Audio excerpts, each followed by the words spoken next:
Accepting how things are changes everything. The Philosophy of Baruch Spinoza. Baruch Spinoza, who is regarded as one of the most influential thinkers of the early modern era, put out novel, groundbreaking concepts regarding human reason, knowledge, free will, the character of God, and our place in the universe.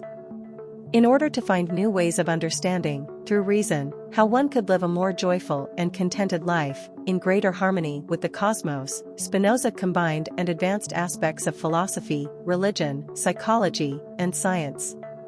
Spinoza was one of the early pioneers of the intellectual movements of rationalism and the Enlightenment. In the year 1632, Spinoza was born in Amsterdam, Netherlands. He was reared in a Spanish-Portuguese Jewish neighborhood in the city after being born into a modest Jewish household. He is believed to have been a very brilliant and intellectual child who received a conventional Jewish upbringing and education.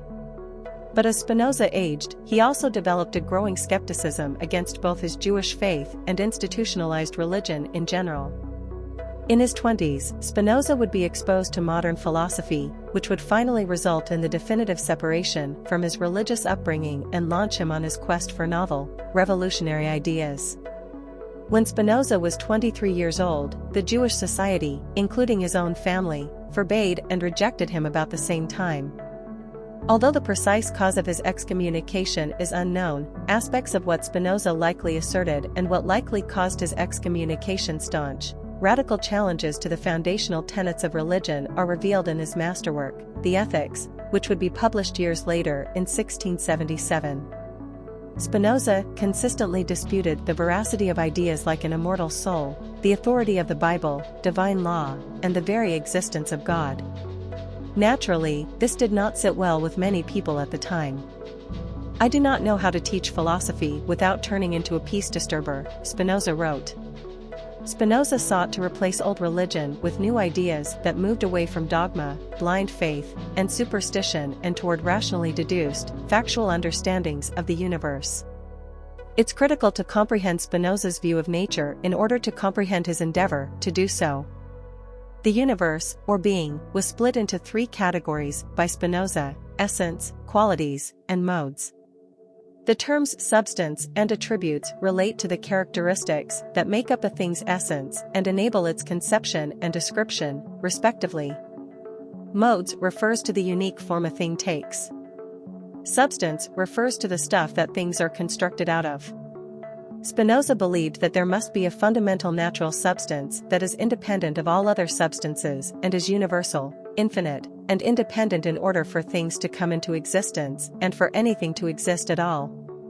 Everything that exists is merely an alternative way of being, or, to put it another way, one infinite being with an endless number of manifestations or modes. This limitless, autonomous thing is what Spinoza would call nature or God.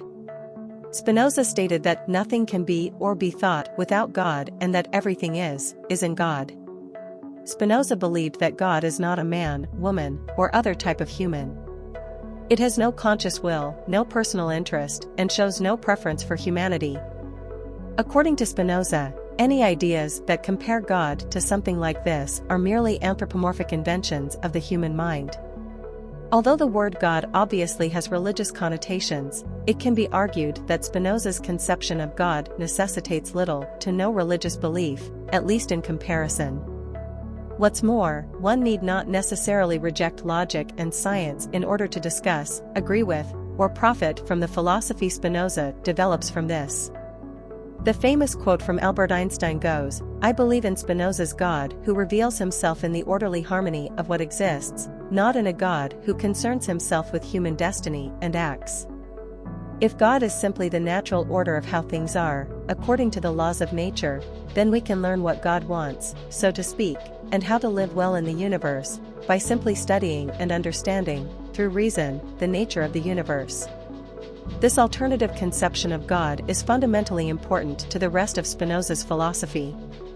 This, according to Spinoza, is humanity's duty and the path to happiness. In particular, this would result from an effort to comprehend the causal connection between different elements in nature. Everything in nature is impacted by everything else, and everything also affects everything else in a continuous web of cause and effect. Since nothing is independent from nature and nothing is outside of nature, according to Spinoza, we are also included in this causal chain, including the human mind. Spinoza would contend that our perception of free will is a delusion based on this. Every feeling, emotion, thought, decision, and action that we take is the result of being influenced by other aspects of nature. Although this may seem depressing and fatalistic, Spinoza would go on to make the attempt to show that by comprehending this, we might achieve a greater level of self-awareness and a different sort of freedom. Learning for understanding, according to Spinoza, is the highest activity a person can engage in. This is because knowing entails freedom. We can understand and gain perspective on how things affect us because we are a part of nature and are subject to the laws of nature, which operate consistently and verifiably through causality. As a result, we can make better decisions and assessments about what we do, how we interact with the outside world, how we react, and how we treat and perceive things. Thus, we can actively participate in the universe's structure as it develops. According to Spinoza, in doing this, we gain freedom, at least in the sense that what we do and feel will no longer solely be a product of our outward world, but rather our interior reality, which is comprised of the natural intuitions governed by our higher powers of reason. Thus, we will be able to better control, ignore, or embrace our instinctive reactions to the outside world, our emotions, passions, and desires, in order to preserve and improve the quality of our lives. Human frailty in moderating and checking the emotions I name bondage, said Spinoza. For, when a man is a prey to his emotions, he is not his own master, but rests at the mercy of fortune, so that he is often forced, while recognizing that which is better for him, to follow that which is worse.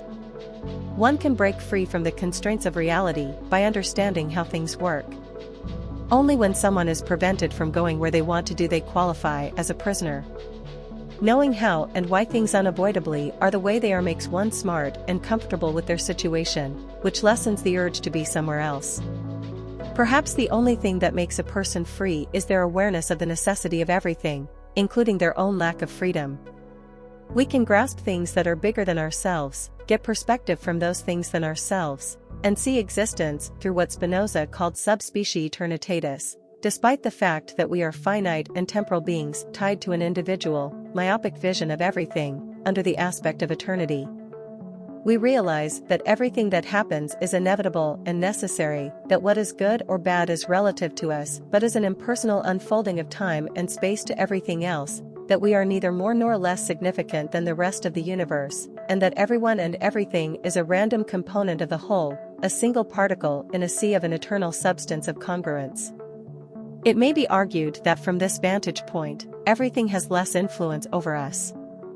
We become less rigidly attached to what has happened and what will happen by realizing our insignificance and inexorable interconnectedness with everything, affected by an endless and continuing line of causality that we did not and can never really choose. We also become less worried about acting in the right or wrong way. We also become less regretful. We also become less mocking. We also become more indifferent to that which we cannot control or change. We understand the storms, the lion. Of course, there are valid objections to Spinoza's theories. How can the kind of freedom Spinoza proposes actually be deemed freedom if everything has a cause and effect, including the mind? If every event is the result of a previous event, then wouldn't one's own character, as well as the capacity for thought and comprehension, also be a result of causality? Would not the result of it be one's own concept of causality? How can someone be free if they adhere to one line of causal thought but not another, even though they were never fundamentally in control or given a choice? Furthermore, is it ever possible to genuinely possess adequate knowledge to comprehend what is occurring, as well as what is right, ideal, or true?